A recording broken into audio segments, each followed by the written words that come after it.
It has been exactly 15 months since thousands of Trump supporters stormed the U.S. Capitol building, hoping to keep Donald Trump in power. And the trials for all those people are still happening. Yesterday, a lawyer who was representing several notable January 6 defendants, including a member of the right-wing Oath Keepers, who's charged with seditious conspiracy, was disbarred in the state of Virginia for a long list of violations. The decision is expected to impact that seditious conspiracy trial that is currently scheduled for July. But that is just one defendant out of literally hundreds. Even those people are just the ones who've been charged. According to a new report from NBC News Justice reporter Ryan Riley, the FBI has names of hundreds more January 6 rioters, but the Justice Department doesn't have enough lawyers to prosecute them all. Ryan Riley has been reporting on all the January 6 investigations and trials. He recently joined us here at NBC News, and I couldn't be happier, and he joins me now. Good to have you, Ryan.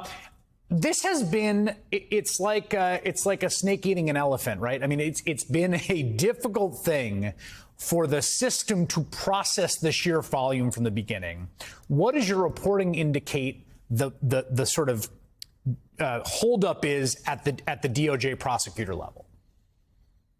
I think it's really just a capacity issue. You know, this is a large number of cases. This would be a logistical nightmare in any scenario. But when they really started, they sort of drew that line for entering the Capitol as where they're going to charge people. If you entered the Capitol or if you assaulted an officer outside, that's when you're going to be charged. And when they drew that line, they really didn't have an idea of the full scope of the number of people who entered the Capitol building. Back then, it was around 800 were the estimates. And in reality, we're talking about 2,500 people plus all of the people who assaulted officers outside without ever entering the building. So we're very quickly approaching the universe of 3,000 potential defendants here, which is just an enormous, enormous amount. I mean, that's multitudes of what the court in D.C. typically handles on an average year when it's a few hundred cases. So you really just need a lot of manpower to prosecute these cases, and especially as these cases are brought forward, it's not as though they're just making their way through the pipeline very quickly. They take a while.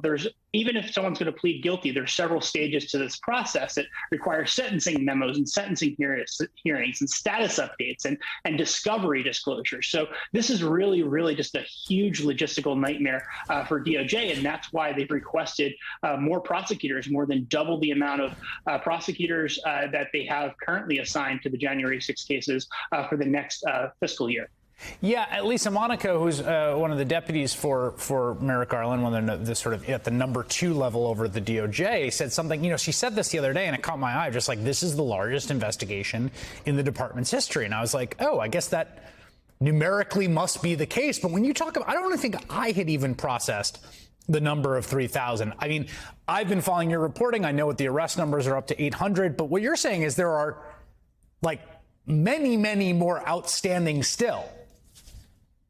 Correct. Yes. And hundreds of them have been identified already by Citizen Sleuths. And these are like dead to rights cases. I've reviewed several of them, and they have them like there's zero doubt. They erase any reasonable doubt. They have, it's the match, and then it's items of clothing that they're wearing that they find in other social media photos online. Like these are the people who did it. There's really just like no doubt about it. They really nailed these identifications. But the problem is that, you're dealing with this system that isn't used to absorbing this many cases. You're dealing with field offices scattered throughout the country where, hey, maybe some field office in one part of the country isn't as enthusiastic about January 6 cases as another. Right. Maybe it gets held up in the bureaucracy at some point. So there's just a lot of complicating factors to this. And yes, Citizen Sleuths have identified more than 2,500 individuals inside the Capitol building that day.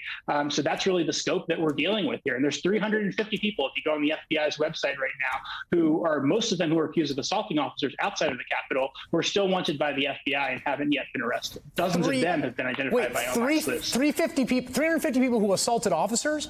Or suspected of? Yes, most of them who assaulted officers are very highly sought after by the FBI. Correct. These are high-level cases.